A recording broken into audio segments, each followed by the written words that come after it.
comes unusually early in the game. It's the screw attack.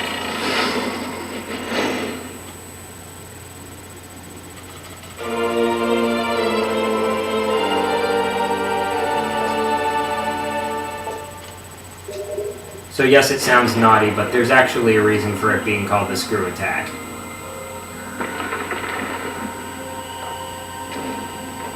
I mean, it's a spinning motion, kind of like, you know, a screw being screwed or unscrewed. Okay, which way did I come from? There's another power up here.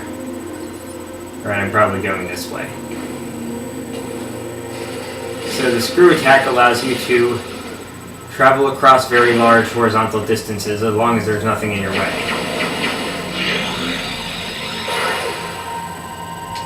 It also allows you to use these walls.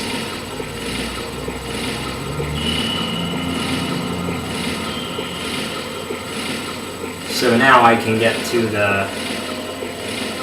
Now I can get to that... to the east side of Skytown.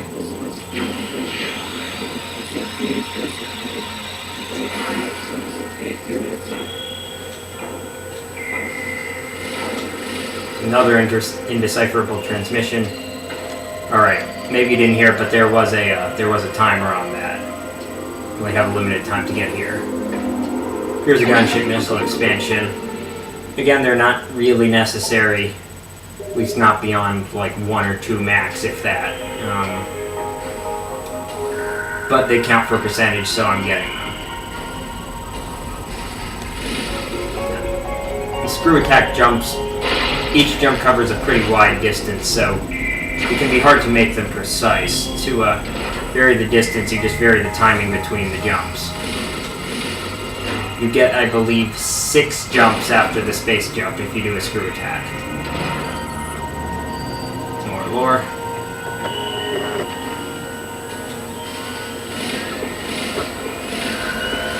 And after the 6th jump, well, you better hope you're across whatever gap you were jumping.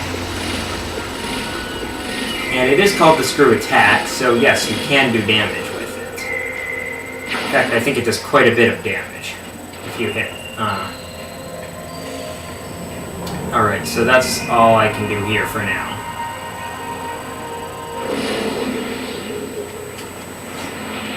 There is an energy tank in the area, but I need another power-up to...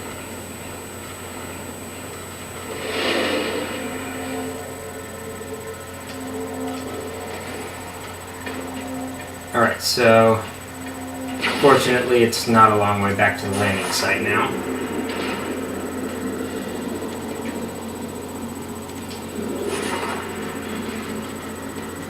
No, I don't want to take that elevator.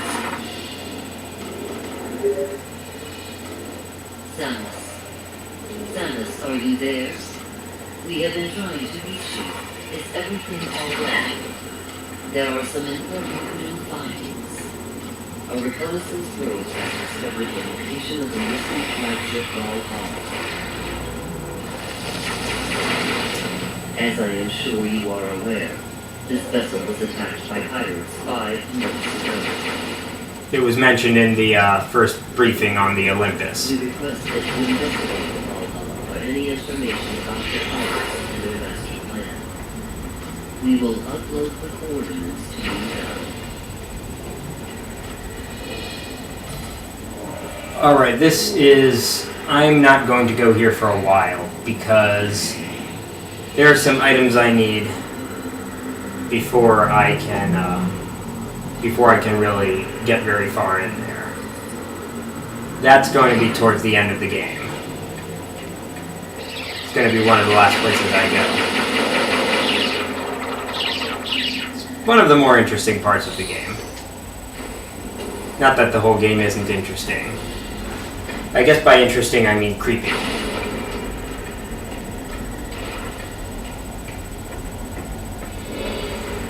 Alright. Should I continue?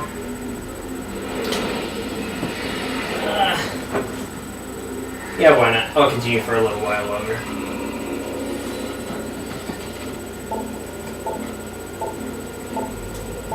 Well, let's see what happens if I try to do this.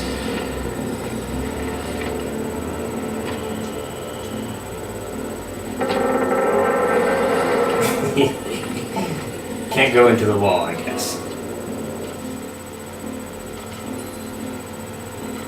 Okay, now I'm going back to Elysia.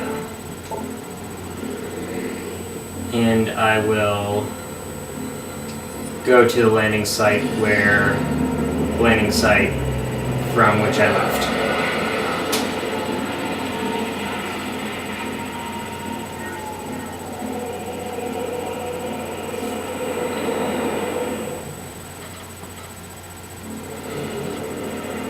So now that I have the screw attack, I can use the shiny walls. And yeah, I can get to the other side of Skytown. The east side.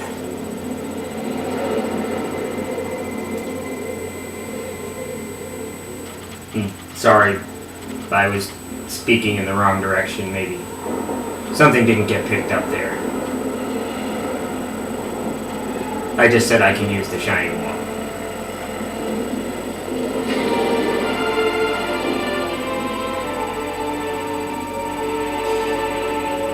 Alright, I know I save a lot, but rather do this than lose data.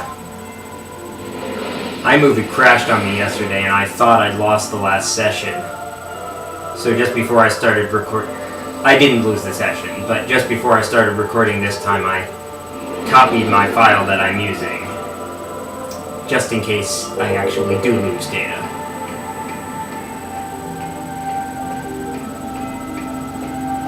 I should probably back up my computer files too, since that has, you know, like, important stuff.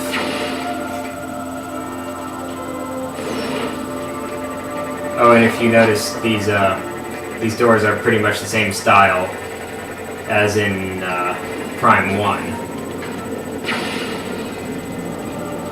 And there's something like if you scan one of them, then the entry... Oh, crap, wrong direction again.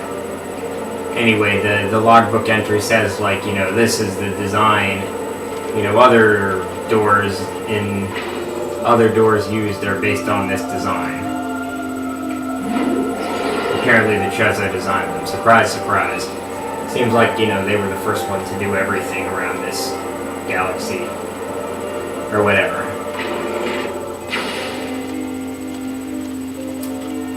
Wonder how many years in the future these games are supposed to take place. I don't know. Probably says somewhere. Then again, Nintendo isn't always consistent in its timelines. See the Zelda series.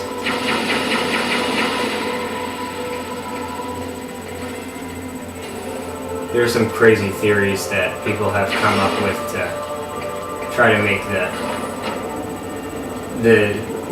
the timeline consistent. For me, the simplest explanation is that the developers were not thinking of making... Oh, crap, that didn't work. For me, the simplest explanation is that the developers weren't thinking about making all the stories consistent with one another.